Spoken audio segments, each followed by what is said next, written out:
जय श्री हरि विष्णु। आप सभी को स्वागत है हमारे ऑन द वे चैनल में।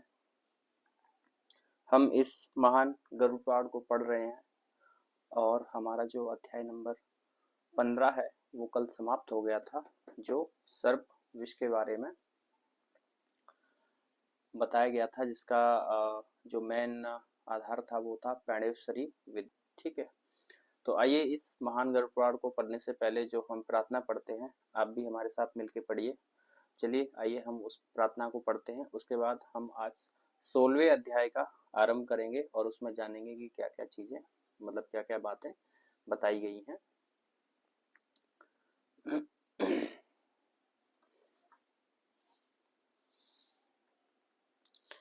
तो चलिए, श्री हरि विष्णु भगवान का नाम लेकर हम इस महान गरुड़ पुराण में जो वंदना दी गई है हम उसको पढ़ते हैं।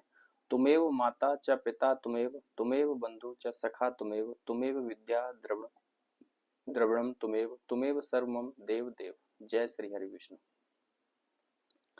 तो आइए हम आगे चलते हैं और इसमें जानते हैं कि अध्याय नंबर 16 हमारा कौन सा है। ठीक है, उसको आज हम पढ़ेंगे। हमारा अध्याय नंबर 15 समाप्त हो चुका है। मैं आप सबसे हाथ जोड़ के प्रार्थना करना चाहूँगा कि जो भी हमारे नए व्यूअर्स हैं वो हमारे हमने अपने चैनल पर इनकी जो पहले की जो वीडियो बनी है मेरी, वो मैंने अपलोड कर दी हैं, जो 1 से लेके 15 अध्याय तक अपलोड हो चुकी हैं।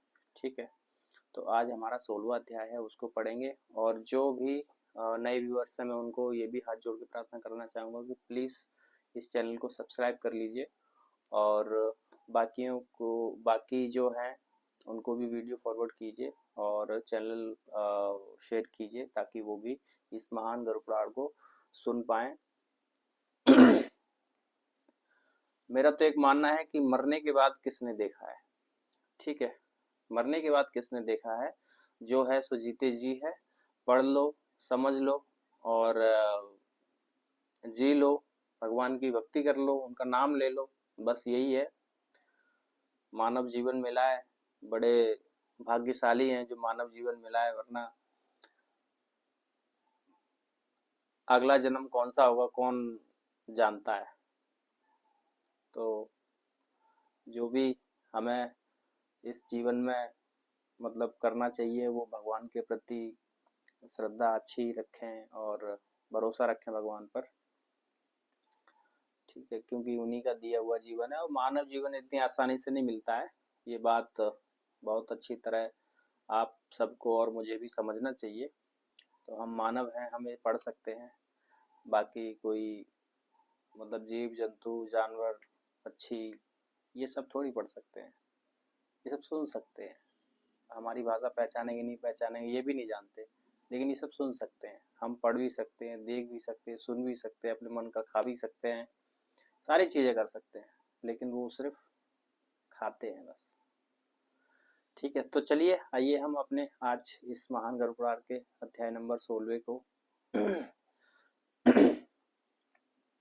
आज पढ़ते हैं। और जो हमारा पिछला अध्याय था उसका भी मैं बता देता हूँ। जो हमारा पिछला अध्याय था वो था सर्पों के विष हरने के उपाय तथा दुष्ट उपद्रवों को दूर करने के मंत्र, जिसमें भूत प्रेतों के बारे में ठीक है बताया गया था और डंकियों के बारे में बताया गया था और हमारा सर्पों से विष हटने के मंत्र भी बताए गए थे। उसमें कुछ जड़ी बूटियों के भी बताए गए थे, लेप भी बताए गए थे कि जो नाग काट लेता है किसी को तो उसको फिर कौन सा लेप या फिर कौन सा मंत्र या फिर कौन सी जड़ी बूटी खिलाना पिलाना चाहिए और मंत्र उसके कान में या फिर उसको मंत्र को पढ़ के उसको जहर को खत्म किया जा सकता है। तो आज का जो हमारा अध्याय है वो अध्याय है, मैं आपको बता देता हूँ, पंचवक्त्र पूजन तथा शिवार्चन विधि। शिवार्चन विधि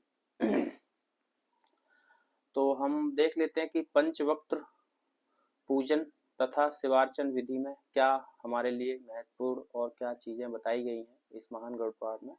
तो आइए हम वो आज स्टार्ट करते हैं जय श्री हरि विष्णु भगवान का नाम लेकर। तो हम अपने अध्याय नंबर 16 की तरफ चलते हैं और देखते हैं उसमें हमारे लिए क्या चीजें बताई गई हैं। तो अगर आपको कुछ मतलब कहना है या कुछ लगता है कि इन चीज़ को थोड़ा और अच्छे से मैं समझा सकता हूँ, या फिर और कुछ आपको लिखना है तो, या फिर आप कुछ पूछना चाहते हैं तो मैं आपसे बेझिझक होके बोलूँगा, और आप भी बेझिझक होके मुझे कमेंट कर सकते हैं, ताकि मुझे भी पता चले कि आपको और क्या चीज़ों को बताना चाहिए और क्या चीज़ों में आपको वो ध्यान रखना चाहिए। ठीक है। तो चलिए हम देखते हैं अपना अध्याय नंबर जो 16 है। हाँ, तो ये अपना अध्याय नंबर 16 है। ठीक है, तो पंचवक्त्र पूजन तथा शिवार्चन विधि। तो चलिए, जय श्री हरि विष्णु भगवान का नाम लेकर हम इस अध्याय को पढ़ते हैं और इसमें जानते हैं कि क्या हमें बताया गया है। तो सूत जी ने कहा, हे ऋषियों, अब मैं पंचमुख शिव की पूजा वर्णन करूंगा।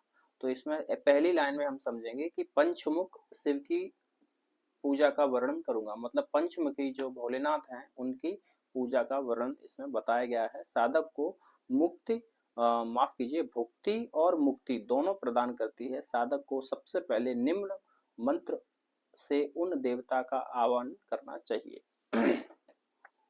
इसमें बताया गया है कि 5 मुख वाले जो हमारे शिव भगवान हैं उनकी कैसे पूजा करनी चाहिए। ठीक है, और सबसे पहले उनका आवाहन करना चाहिए, उसके लिए इसमें मंत्र बताया गया है। तो चलिए आइए हम उस मंत्र का उच्चारण करते हैं। ओम भूर्विश्वड़े आदिभूताय सर्वाधाराय मूर्ते स्वाहा, मूर्तिये स्वाहा। पुनः ओम हाँ समधो जाताय नमः कहकर साधक साधो जात का आवाहन करे। इन साधो जात की 8 कलाएं कही गई हैं। उनका नाम सिद्धि, रिद्धि, धृति, लक्ष्मी, मेधा, कांति, स्वधा और स्थिति है। साधो जात की पूजा करने के पश्चात ओम सिद्धये नमः इत्यादि मंत्रों से उन सभी 8 कलाओं की पूजा करने का विधान है। तदनंतर ओम ही वामदेवाय नमः इस मंत्र से साधक वामदेव की पूजा करे। वामदेव की 13 कलाएं हैं, जिन्हें रजा, रक्षा, रति, पाल्या, कांति, तृष्णा, मति, क्रिया, कामा, बुद्धि, रात्रि, त्रासनी तथा मोहिनी कला कहा गया है। इन कलाओं के अतिरिक्त मनोन्मनी, अघोरा, मोहा, क्षुधा, निंद्रा, मृत्यु, माया तथा भयंकरा नाम की 8 कलाएं अघोर की हैं।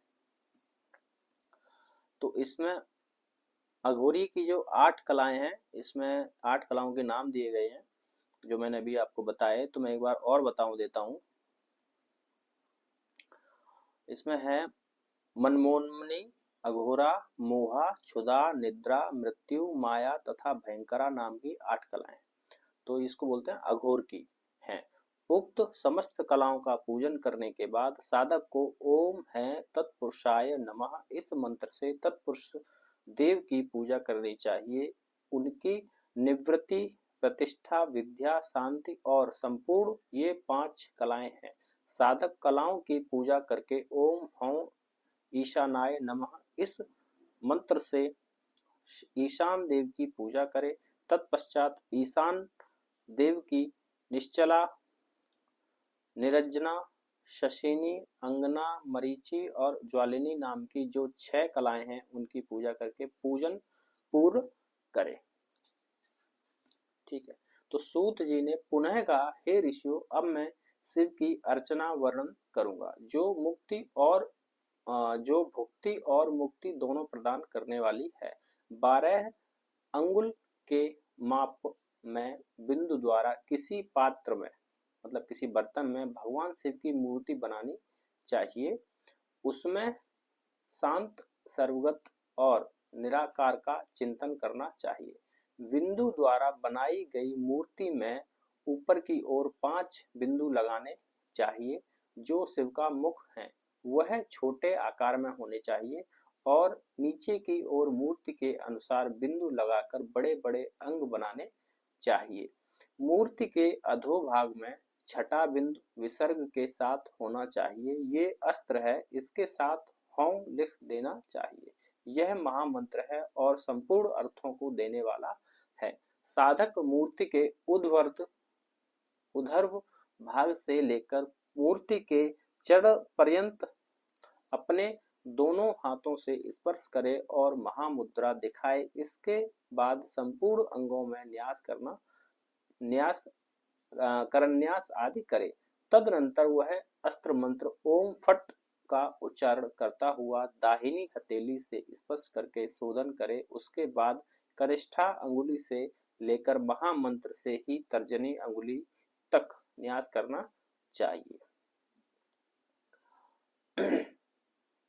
अब मैं हृदय कमल की कर्णिका में पूजन की विधि बतलाऊंगा। उसमें धर्म, ज्ञान, वैराग्य, ऐश्वर्य आदि की अर्चना करें। सर्वप्रथम आवाहन, स्थापन, पद्म, अर्घ्य, आचमन, स्नान अर्पित करें तथा अन्य विविध मानस उपचारों को करके तदाकार हो जाए। उसके बाद अग्नि में आहुति देने की विधि कह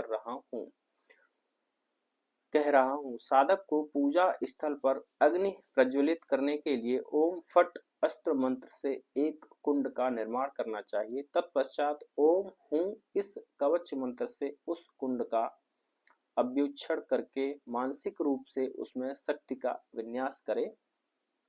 उसके बाद साधक को हृदय अथवा शांति कुंड में क्रमशः ज्ञान रूपी तेज तथा अग्नि का विन्यास करना चाहिए। तत्पश्चात अग्नि के निष्कृत संसार को छोड़कर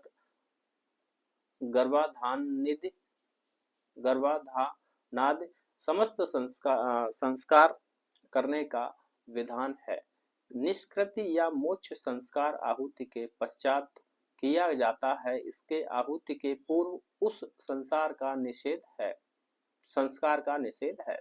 समस्त संस्कारों के बाद साधक को उस प्रज्वलित अग्नि में समस्त आंगिक देवों के साथ मानसिक रूप से शिव को आहुति देनी चाहिए। तदनंतर कमलांकित गर्भ वाले उस मंडल में नीलकंठ शिव का पूजन करना चाहिए। इस मंडल के अग्निकोण में अर्धचंद्राकार कल्याणकारी एक अग्निकुंड बनाना चाहिए। तदनंतर अग्नि देवता के अस्त्रों से युक्त हृदय आदि में न्यास करने का विधान है। उसके बाद मंडल के अंतर्गत बने हुए कमल की कर्णिका पर सदाशिव की तथा दिशाओं में अस्त्र की पूजा करें। अब श्रेष्ठ पंच तत्वों में स्थित पृथ्वी, जल आदि तत्वों की दीक्षा बतलाई जाती है। इन दोनों शांतियों के लिए पृथक पृथक रूप से 100 आहुतियां 5 बार देनी चाहिए। तत्पश्चात साधक पूर्ण आहुति देकर प्रसन्नता पूर्वक त्रिशूली भगवान शिव का ध्यान करे। उसके बाद प्रायश्चित शुद्धि के लिए 8 बार आहुति देनी चाहिए। यह आहुति अस्त्र बीज हूं फट मंत्र से प्रदान करने का विधान है। इस प्रकार संस्कार से शुद्ध हुआ वह साधक निसंदेह शिव स्वरूप हो जाता है। शिव की विशेष पूजा में साधक को चाहिए कि वह प्रथम ओम हाँ आत्म तत्वाय स्वाहा, ओम ही विद्यात्वाय स्वाहा, ओम हूं शिवतत्वाय स्वाहा ऐसा उच्चारण करके आचमन करे। तत्पश्चात उसे मानसिक रूप से कर्मेंद्रियों का स्पर्श करना चाहिए। उसके बाद भस्म धारण और तर्पण आदि क्रियाओं को संपन्न करना चाहिए। ओम हाँ प्रपितामहेभ्य स्वधा, ओम हाँ मातामहेभ्य स्वधा और ओम हाँ नमः सर्वमात्रम्भ्य स्वधा इन मंत्रों से तर्पण करे। इसी रीति से पिता, पितामह,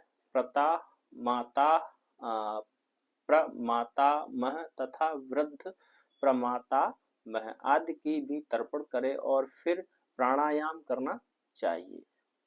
इसके बाद आचमन तथा मार्जन करके साधक को शिव के गायत्री मंत्र का जप करना चाहिए। वह मंत्र इस प्रकार है: ओम हाँ तन्महेशाय विघ्नहे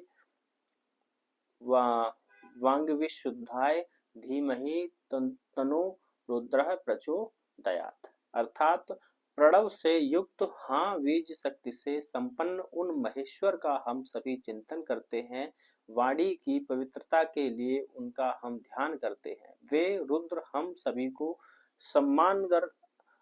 सन्मार्ग पर चलने के लिए प्रेरणा प्रदान करें। शिव गायत्री मंत्र जप के पश्चात सूर्योपास्थान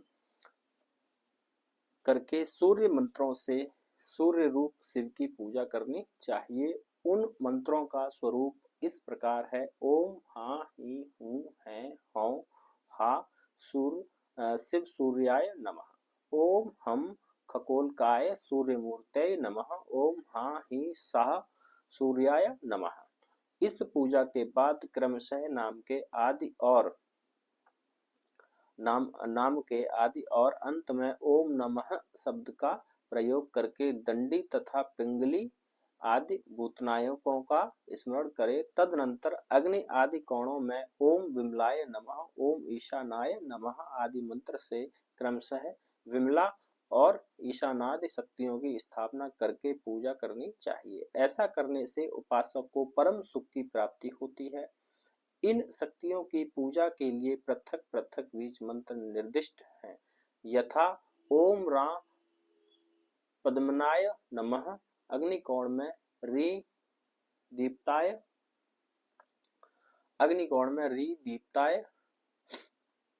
नमः, नेत्रंत्य कोण में रू सूक्ष्माय नमः, वायव्य कोण में रै जयाय नमः, ईशान कोण में रै भद्राय नमः, पूर्व दिशा में रौ विभूत्ये नमः, दक्षिण दिशा में रौ विमलाय नमः, पश्चिम दिशा में रम अमोघिकाय नमः, रम विद्युताय नमः, उत्तर दिशा और रम उत्तर दिशा में और रम सर्वतोमुखे नमः। मंडल के मध्य में इसके बाद शिव स्वरूप सूर्य प्रतिमा को सूर्यासन प्रदान करके हाँ हूं सा इस मंत्र से भगवान सूर्य की अर्चना करें और फिर निम्न मंत्रों से न्यास करें। ओम आ हृदय कार्य नमः, ओम भूर्भुवः स्वः शीर्षे स्वाहा, ओम भूर्भुवः स्वः शिखाय वषट्, ओम हम ज्वालिन्ये नमः, ओम हूं कवचाय हुम, ओम हूं अस्त्राय फट्, ओम हम फट् राज्ये नमः, ओम हम फट् दक्षिताय नमः। साधक को अंग न्यास के पश्चात निम्न मंत्रों से सूर्य आदि सभी नवग्रहों की मानसी पूजा करनी चाहिए। ओम सह सूर्याय नमः, ओम सौ सोमाय नमः, ओम मां मंगलाय नमः, ओम भू बुद्धाय नमः, ओम ब्र बृहस्पतये नमः, ओम भ भार्गवाय नमः, ओम शम शनेश्चराय नमः, ओम रम राहवे नमः, ओम कम केतवे नमः, ओम तेजश्चंडाय नमः। इस प्रकार सूर्य देव आदि की पूजा करके साधक को आचमन करना चाहिए। उसके बाद वह कनिष्ठिका आदि अंगुलियों में करन्यास तथा पुनः निम्नांकित मंत्रों से अंग न्यास करे।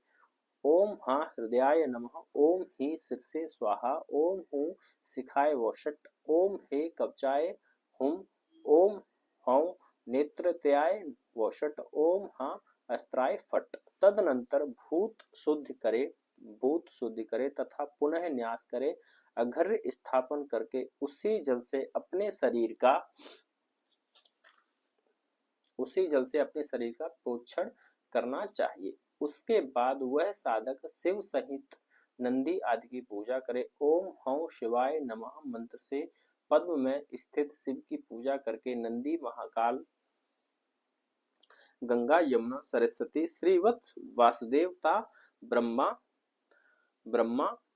गणपति तथा गुरु की पूजा करे। तत्पश्चात साधक को पद्म के मध्यम में शक्ति एवं अनंत देव की पूजा करके पूर्व दिशा में धर्म, दक्षिण में ज्ञान, पश्चिम में वैराग्य, उत्तर में ऐश्वर्य, अग्निकोण में अधर्म, नेत्रंत्य में अज्ञान, वायव्य में अवैराग्य, ईशा में अनैश्वर्य, पद्म की कर्णिका में वामा और ज्येष्ठा, उसके बाद पूर्व आदि दिशाओं के रौद्री, काली, शिवा तथा असिता आदि शक्तियों की पूजा करनी चाहिए।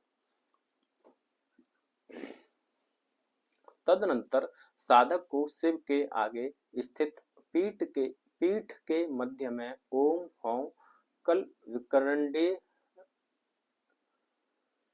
कल विकरेण्ड्ये नमः ओम हौं बल विकरेण्ड्ये नमः ओम हौं बल प्रमथिन्ये नमः ओम सर्वभूतदम्ये नमः ओम मनोन्मन्ये नमः। इन मंत्रों से कल विकरणी एवं बल विकरणी आदि शक्तियों की पूजा करनी चाहिए। साधक भगवान शिव के लिए आसन प्रदान कर महामूर्ति की स्थापना करे। तदनंतर मूर्ति के मध्य में शिव को उद्दिष्ट करके आवाहन, स्थापन, सन्निधान, सन्निरोध, सकलीकरण आदि मुद्रा दिखाए और अघर्य, पद्म, आचमन,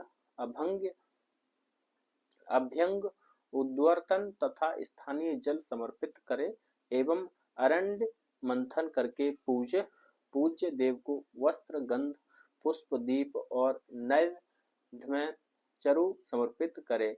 नैवेद्य के अनंतर आचमन दे करके मुख शुद्धि के लिए तांबूल, करोद्वर्तन, छत्र, चामर, पवित्रतक, यज्ञोपवीत प्रदान कर परमीकरण अर्चनीय देव में सर्वोत्कृष्टता का भाव करे। तदनंतर साधक आराध्य के साथ तदाकार होकर उनका जप करे तथा विनम्र भाव से स्तुति कर उन्हें प्रणाम करे। इसी हृदयादिन्यास आदि के साथ पूर्ण की गई पूजा को षडंग पूजा यह नाम दिया गया है। इस प्रकार शिव पूजन पूर्ण करने के पश्चात साधक को अग्नि आदि चतुर्दिक कोणों में, मध्य भाग तथा पूर्वादि दिशाओं में अग्नि आदि दिग देवताओं तथा इंद्रादि दिक्पालों की पूजा करनी चाहिए। तदनंतर उसको उन देवों के मध्य स्थित चंडेश्वरी की पूजा कर उनके लिए निर्माल्य समर्पित करना चाहिए। उसके बाद वह निम्नांकित स्तुति से